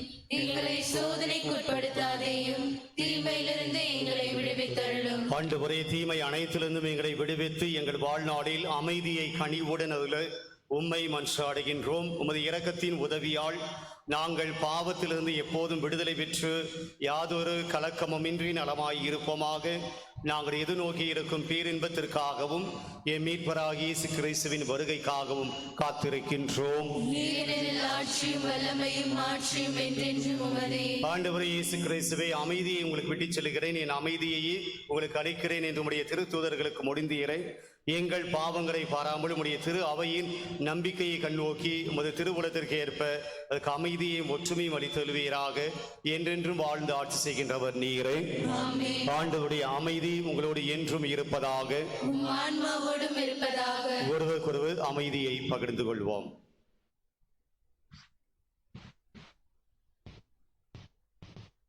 உலகின் பாவங்களை போக்கும் இறைவனின் செம்மறியே, எங்கள் மேல் இரக்கமாயிரும். உலகின் பாவங்களை போக்கும் இறைவனின் செம்மறியே, எங்கள் மேல் இரக்கமாயிரும். உலகின் பாவங்களை போக்கும் இறைவனின் செம்மறியே, எங்களுக்கு அமைதியை அளித்தருளும். இதோ நமது ஆண்டவர் இயேசு பேதுருவை பார்த்து கேட்ட, நீ என்னை எல்லாரையும் விட அன்பு செய்கிறாயா என்று கேட்ட ஆண்டவர் இன்று நம்மையும் பார்த்து, நீ என்னை அன்பு செய்கிறாயா என்று கேள்வியோடு நம்மை தேடி வருகிறவர். அவரை முழுமையாய் அன்பு செய்ய வேண்டும் என்று எதிர்பார்க்கக்கூடிய கடவுள் அதற்காக தன்னையே நமக்காய் தருகிறார். இந்த தெய்வீக திருவிருந்தில் பங்கேற்க வந்திருக்கிற நாம் பேறு பெற்றோர். ஆனால் ஒரு வார்த்தை மட்டும் சொல்லியல்லும் எனது ஆன்மா நலமடையும்.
உம்மோடு உறவாடு உயிரோடு கலந்தாடு உணவாக உனதாக வா.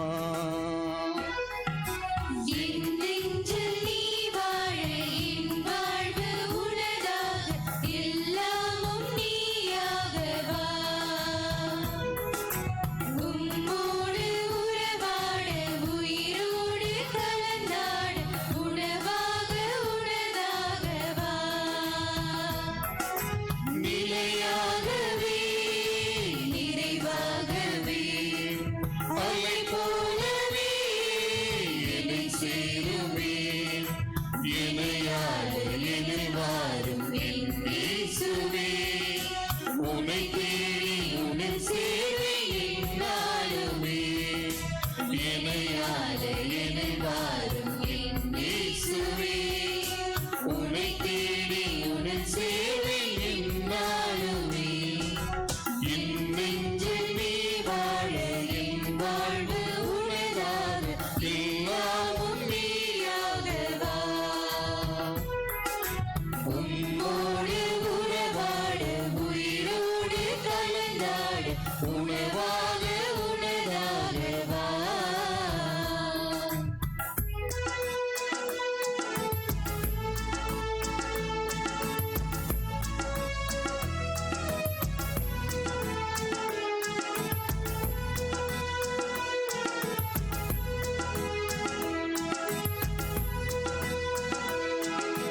இருளில் நான் தவிக்கும் போது துணையாகும் உனதாக வா. உடலுள்ளம் சோரும் போது திடம் சேர்க்கும் உணவாக வா. இருளில் நான் தவிக்கும் போது துணையாகும் உனதாக வா. உடலுள்ளம் சோரும் போது திடம் சேர்க்கும் உணவாக வா. தடுமாறும் வேளைகளில் தடம் மாறும் சூழல்களில் தடுமாறும் வேளைகளில் தடமாறும் சூழல்களில் அரணாக அருளாக உணவாக வா. அரணாக அருளாக உணவாக வா. இணையாக இணைவாரும் என் இயேசுவே. உன்னை தேடி உன்னில் சேவை என்னாலுமே. இணையாக இணைவாரும் என் இயேசுவே. உன்னை தேடி உன்னில் சேவை என்னாலுமே. என் நெஞ்சில் நீ வாழ என் வாழ்வு உனதாக எல்லாமும் நீயாக வா. உம்மோடு உறவாட உயிரோடு கலந்தாட உணவாக உனதாக வா.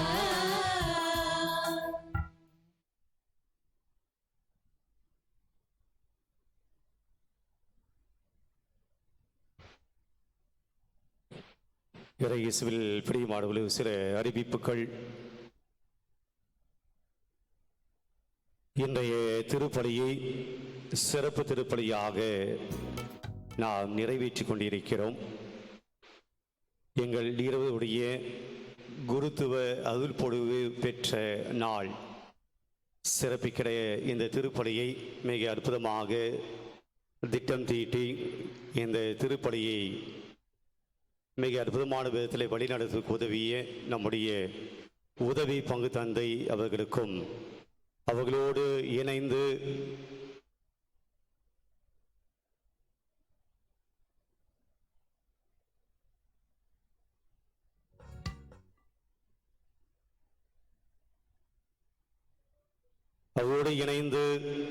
திருப்பலியை சிறப்பித்து தந்த பங்கு பேரவை உறுப்பினர்களுக்கும் அருட்சகோதரிகளுக்கும் மனமார்ந்த பாராட்டுகளையும் நன்றிகளையும் உரித்தாக்கிக் கொள்கிறோம்.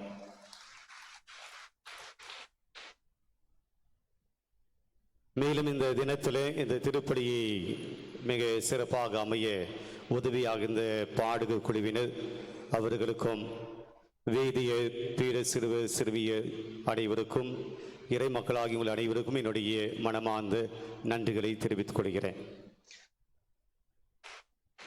ஒரு சில அறிவிப்புகள். இன்று மே மாதத்துடைய முதல் நாள் மாதாவினுடைய வணக்க மாதத்தை துவங்க இருக்கிறோம். எனவே மாலை திருப்பலியானது மாதாவினுடைய வணக்க மாத திருப்பலியாக தொடக்க திருப்பலியாக அமைந்திருக்கிறது. எனவே மாலையிலே இந்த மாதாவின் வணக்க மாதத்தினுடைய முதல் திருப்பலியிலே பங்கெடுத்து இறை ஆசீர் பெற மீண்டுமாய் மாலை திருப்பலிக்கு உங்களை அன்புடன் வரவேற்கிறோம். 30 நாட்களும் ஞாயிற்றுக்கிழமைகளை தவிர மற்ற அனைத்து நாட்களிலும் காலையிலே திருப்பலி நடைபெறாது என்பதை தெரிவித்துக் கொள்கிறோம். வார நாட்களில் காலையில் திருப்பலி இருக்காது. ஞாயிற்றுக்கிழமை மட்டுமே வழக்கமாக நடைபெறுகிற திருப்பலிகள் நடைபெறும். மாலையிலே வார நாட்களில் மாலையிலே 6 மணிக்கு நம்முடைய ஆலயத்துக்கு முன்பாக மேல்தளத்தில் தேர் மந்திரிக்கப்படும். ஆலயத்தை சுற்றி பவனியாக ஜெபமாலை சொல்லி வந்து அதன் பின்பாக திருப்பலியிலே நாம் பங்கேற்க இருக்கிறோம். ஒவ்வொரு நாளுக்கும் ஒரு அன்பியம் அல்லது பக்த சபைகள் ஆலய குழுக்கள் சிறப்பிக்க நாட்கள் ஒதுக்கப்பட்டிருக்கின்றன.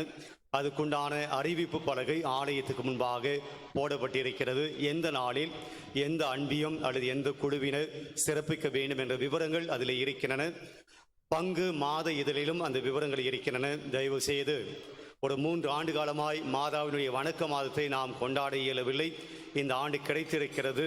எனவே மிக அர்த்தமுள்ள விதமாக விமரிசையாக ஒவ்வொரு அன்பியமும் உங்களுடைய மக்களோடு சேர்ந்து இந்த மாலை திருப்பலிகளை சிறப்பித்து கொடுக்கும்படியாக அன்போடு கேட்டுக்கொள்கிறேன். இன்று திருப்பலியை மாலை திருப்பலியை சிறப்பித்து கொடுக்க இருப்பவர்கள் சூசையப்ப அன்பியம் இறை மக்கள் சார்ந்தவர்கள். இன்றைக்கு சூசையப்புடைய விழாவை கொண்டாடுகிறோம். எனவே அவருடைய பெயர் கொண்ட அன்பியத்தை இறை மக்கள் சிறப்பிக்க உங்களை அன்போடு கேட்டுக்கொள்கிறோம். இந்த நாளில் திருப்பலி சிறப்பிக்க வருகிறவர் அருட்தந்தை கிறிஸ்டி அவர்கள், பள்ளிக்கரணை பங்கு தந்தை அவர்கள் இந்த மாலை திருப்பலியை சிறப்பிக்க நமக்காக ஜெபிக்க வருகிறார்கள். பிரியமானவர்களே, அடுத்த அறிவிப்பாக நேற்று நம்முடைய செங்கல்பட்டு மறை மாவட்டத்தில் அனைத்து பங்குகள் உள்ளடக்கிய அன்பிய மாநாடு நடந்தது. ஒவ்வொரு பங்கிலிருந்தும் 7 பேர் இந்த மாநாட்டில் கலந்து கொள்ள அழைப்பு கொடுக்கப்பட்டிருந்தது. அதனுடைய அடிப்படையிலே நம்முடைய பங்கிலே 7 பேர் சென்று இந்த அன்பிய மாநாட்டில் பங்கெடுத்தார்கள். அவர்களுக்கு சான்றிதழ் தரப்பட்டிருக்கிறது. எனவே பங்கேற்பாளர்கள் அவருடைய சான்றிதழை பெற்றுச் செல்ல அன்புடன் அழைக்கப்படுகிறவர்கள் அருட்தந்தை அகஸ்டின் அவருடைய கரங்களிலே இந்த சான்றிதழை பெற்றுச் செல்லும்படியாக கேட்டுக்கொள்கிறோம். மேரி,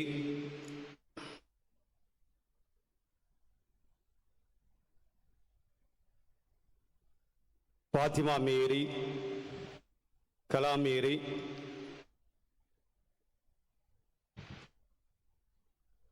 புஷ்பலதா, விஜயா, செல்வி.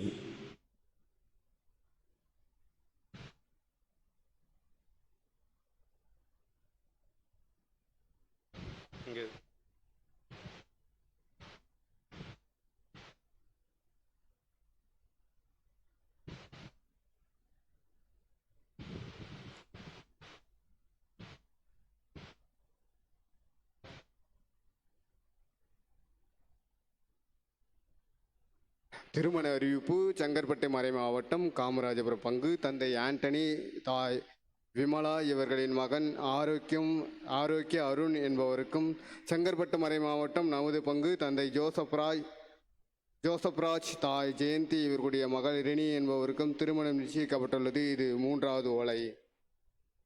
இத்திருமணத்தில் ஏதாவது விக்கனம் இருந்தால் பங்கு தந்தையிடம் அறிவிக்க வேண்டியது உங்களுடைய கடமையாகும்.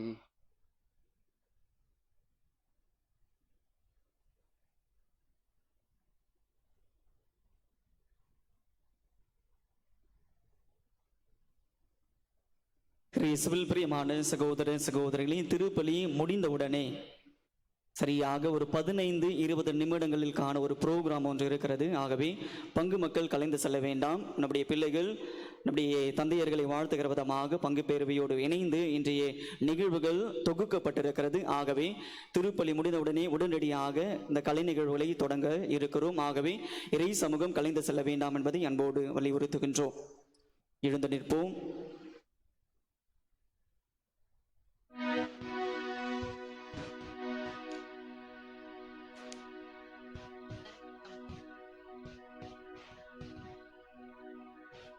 மன்றாடுவோமாக.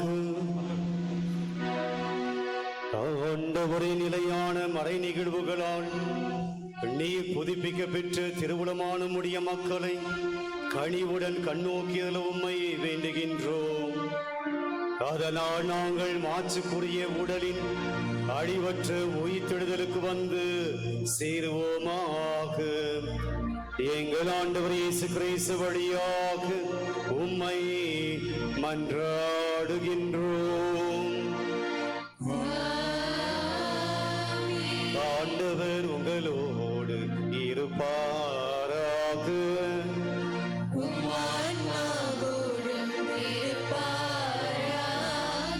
எல்லாமுள்ள இறைவன் தந்தை மகன் தூயாவியார் உங்களை ஆசீர்வதிப்பாராக. சென்று வாருங்கள், திருப்பலி நிறைவேறிற்று.